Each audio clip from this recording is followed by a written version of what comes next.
जी सारे दोस्तों ਨੂੰ अहमद रज़ा ਦਾ ਸਲਾਮ, ਸਤਿ ਸ੍ਰੀ ਅਕਾਲ, ਨਮਸਕਾਰ।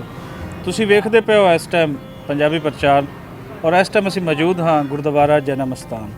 ਗੁਰਦੁਆਰਾ ਜਨਮ ਅਸਥਾਨ ਜਿਸ ਤਰ੍ਹਾਂ ਮੈਂ ਪਹਿਲੇ ਦੱਸ ਚੁੱਕਾ ਉਹ ਪਾਕ ਪਵਿੱਤਰ ਥਾਂ ਹੈ ਜਿੱਥੇ ਬਾਬਾ ਗੁਰੂ ਨਾਨਕ ਜੀ ਦਾ ਇੱਥੇ ਜਨਮ ਹੁੰਦਾ ਹੈ। ਜਨਮ ਦਿਨ ਦੀਆਂ ਤਕਰੀਬਾਤ ਅਗਲੇ 2-4 ਦਿਨ ਦੇ ਵਿੱਚ ਸ਼ੁਰੂ ਹਨ, ਲੇਕਿਨ ਇਸ ਟਾਈਮ ਅਸੀਂ ਉਹਨਾਂ ਤੋਂ ਪਹਿਲੇ ਇੱਥੇ ਆਉਣ ਦਾ ਖਾਸ ਮਕਸਦ ਹੈ ਕਿ ਤੁਹਾਨੂੰ ਇੱਥੋਂ ਦੀਆਂ ਸਾਰੀਆਂ ਜਿਹੜੀਆਂ ਇੱਥੇ ਤਿਆਰੀਆਂ ਹੋਈਆਂ 550ਵੇਂ ਜਨਮ ਦਿਨ ਦੇ ਹਵਾਲੇ ਦੇ ਨਾਲ ਉਹ ਤੁਹਾਨੂੰ ਅਸੀਂ ਦਿਖਾਉਂਦੇ ਜਾਈਏ। ਸਾਡੇ ਨਾਲ ਹਨ ਕਲਿਆਣ ਸਿੰਘ ਜੀਸੀ ਕਾਲਜ ਦੇ ਵਿੱਚ ਪੰਜਾਬੀ ਦੇ ਪ੍ਰੋਫੈਸਰ ਹਨ, ਪੰਜਾਬੀ ਪੜ੍ਹਾਉਂਦੇ ਹਨ, ਲੇਕਿਨ ਉਹਦੇ ਨਾਲ ਇਹਨਾਂ ਦਾ ਖਾਸ ਇਸ ਜਗ੍ਹਾ ਜਿਹੜੀ ਹੈ ਇਹਦੇ ਨਾਲ ਇੱਕ ਬੜੀ ਵੱਡੀ ਅਕੀਦਤ ਹੈ ਔਰ ਇੱਥੋਂ ਦੇ ਜਿਹੜੇ ਗ੍ਰੰਥੀ ਹਨ ਇਹ ਉਸ ਫੈਮਿਲੀ ਦੇ ਵਿੱਚ ਕਲਿਆਣ ਸਿੰਘ ਸ਼ਾਮਿਲ ਹਨ। ਸੋ ਅਸੀਂ ਇਹਨਾਂ ਤੋਂ ਪੁੱਛਾਂਗੇ ਇਸ ਟਾਈਮ ਕਿ ਜਿਹੜਾ ਲੰਗਰ ਖਾਨਾ ਤੁਹਾਨੂੰ ਬੈਕ ਸਾਈਡ ਤੇ ਨਜ਼ਰ ਆ ਰਹੀ ਹੈ ਇਹ ਚूँकि ਪਹਿਲੇ ਲੰਗਰ ਖਾਨਾ ਇਹ ਇਤਨਾ ਵੱਡਾ ਨਹੀਂ ਸੀ, ਇਹ ਕੁਝ ਰੈਨੋਵੇਟ ਕੀਤਾ ਗਿਆ, ਇਹਨੂੰ ਕੁਝ ਵਧਾਇਆ ਗਿਆ ਹੈ।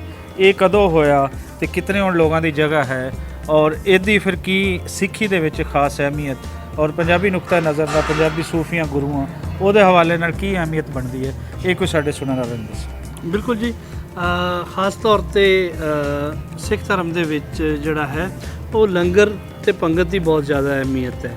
ਜਿੱਥੇ ਗੁਰੂ ਘਰ ਹੋਏਗਾ ਉੱਥੇ ਲੰਗਰ ਦਾ ਹੋਣਾ ਲਾਜ਼ਮੀ ਹੈ। ਨਿਸ਼ਾਨ ਸਾਹਿਬ ਇਸ ਗੱਲ ਦਾ ਪ੍ਰਤੀਕ ਹੈ ਕਿ ਇੱਥੇ ਰਹਿائش ਅਤੇ ਖਾਣਾ ਮੁਫਤ ਮਿਲਦਾ ਹੈ। ਸੋ ਨਿਸ਼ਾਨ ਸਾਹਿਬ ਦੇ ਹੁੰਦਿਆਂ ਇਹ ਗੁਰਦੁਆਰਾ ਜਨਮ ਅਸਥਾਨ ਦਾ ਲੰਗਰ ਜਿਹੜਾ ਕਿ ਬਾਬਾ ਨਾਨਕ ਨੇ 20 ਰੁਪਏ ਤੋਂ ਸੱਚੇ ਸੌਦੇ ਤੋਂ ਸ਼ੁਰੂ ਕੀਤਾ ਸੀ ਔਰ ਅੱਜ ਤੱਕ ਚੱਲਦਾ ਆ ਰਿਹਾ ਹੈ।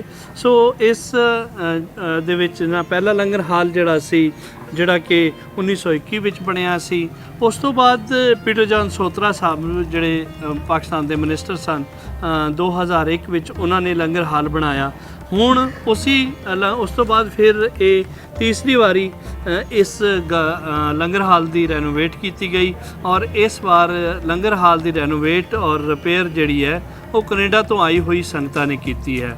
ਸੋ ਅੱਜ ਤੁਹਾਨੂੰ ਉਹ ਕਲਰ ਜਿਹੜੇ ਨੀਲੇ ਕਲਰ ਨਜ਼ਰ ਆ ਰਹੇ ਹਨ, ਇਹ ਸਾਰਾ ਕੁਝ ਇਹਦੀ ਛੋਟੀ ਤੋਂ ਛੋਟੀ ਚੀਜ਼ ਵੀ ਜਿਹੜੀ ਹੈ ਉਹ ਕੈਨੇਡਾ ਤੋਂ ਆਈ ਹੈ। ਜਿਵੇਂ ਤੁਹਾਡੇ ਸਾਹਮਣੇ ਉਹ ਲੱਗੇ ਹੋਏ ਨੇ, ਲਾਈਟਾਂ ਲੱਗੀਆਂ ਹੋਈਆਂ ਨੇ ਖੂਬਸੂਰਤ, ਇਹ ਵੀ ਕੈਨੇਡਾ ਤੋਂ ਆਈਆਂ ਹਨ। ਔਰ ਇੱਕ ਹੋਰ ਗੱਲ ਕਿ ਪਹਿਲਾ ਲੰਗਰ ਹਾਲ ਜਿਹੜਾ ਸੀ ਗਰਾਊਂਡ ਫਲੋਰ ਸੀ, ਹੁਣ ਉਹਨਾਂ ਨੇ ਫਸਟ ਫਲੋਰ ਵੀ ਬਣਾ ਦਿੱਤਾ ਹੈ ਕਿ 550 ਸਾਲਾਂ ਦੇ ਵਿੱਚ ਜਿਹੜੀ ਤਾਦਾਦ ਹੈ ਉੱਤੇ 1 ਲੱਖ ਤੋਂ 3 ਲੱਖ ਦੇ ਦਰਮਿਆਨ ਹੋਏਗੀ।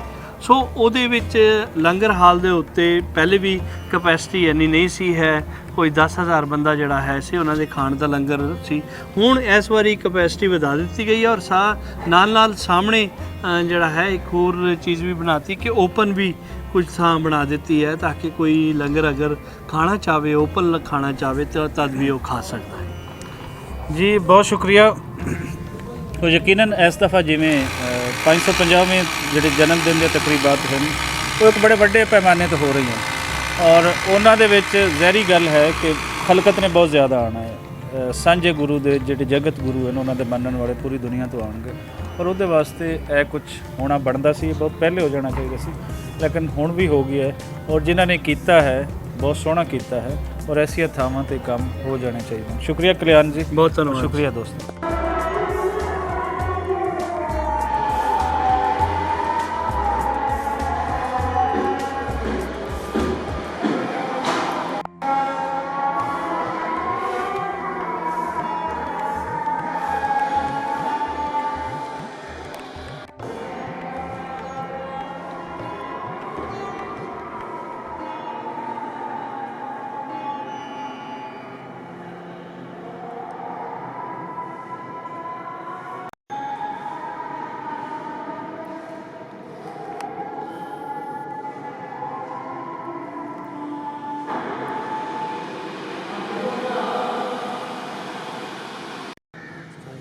जी